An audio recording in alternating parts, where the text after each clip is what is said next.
Badan Perencanaan Pembangunan Nasional atau Bappenas memprediksi Indonesia akan kehabisan petani pada tahun 2063. Saat ini hanya sedikit generasi muda yang mau melanjutkan profesi petani.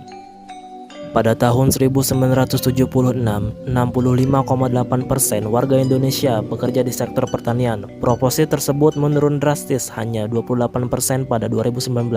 Survei pertanian antar sensus 2018 menunjukkan dari 33,4 juta petani di Indonesia, hanya 2,6% yang berusia di bawah 25 tahun dan 12,3% berusia antara 25 hingga 34 tahun.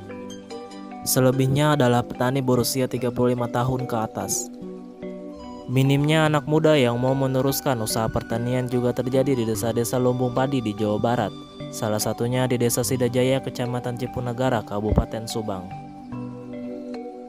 Saya masuk pabrik daripada jadi petani itu yang pertama capek, kedua panas gitu, harus bolak-balik ke kebun, ke sawah gitu.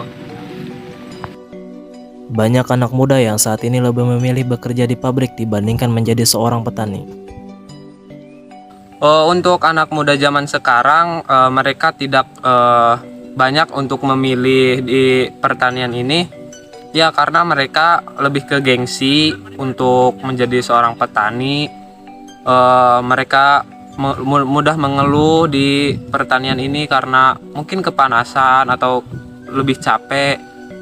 Mereka lebih memilih untuk ke perusahaan PT yang ada di kota-kota, mungkin contohnya yang ada di Subang di PT Tekwang, itu mau cewek maupun cowok, mereka lebih memilih ke PT-PT yang ada di kota-kota. Untuk di pertanian ini mungkin lebih ke orang yang tidak sekolah lanjut gitu, seperti SMK, mereka kebanyakan lulusan SD menjadi petani itu. Ya. Harus ada generasi supaya tidak hilang untuk generasi muda sekarang.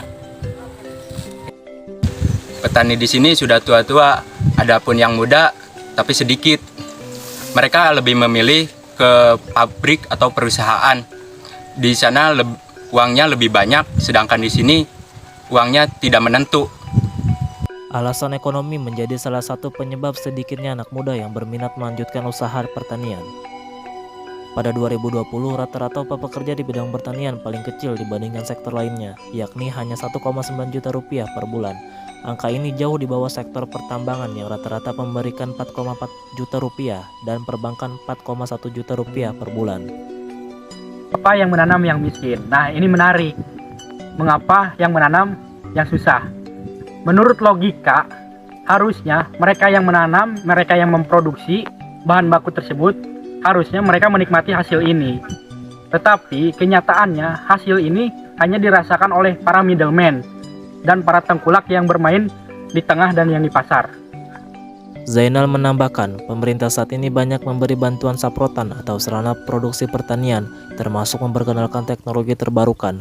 Tetapi menurut Zainal, menarik minat anak muda untuk kembali menggeluti pertanian tak cukup dilakukan dengan iming-iming memberi traktor dan subsidi pupuk. Pemerintah perlu memberikan akses tanah yang adil bagi petani, memangkas rantai distribusi, dan mengendalikan harga produk pertanian di pasar agar mereka menanam menjadi pihak yang mendapat paling banyak keuntungan. Hamdan Saputra, Subang, Jawa Barat.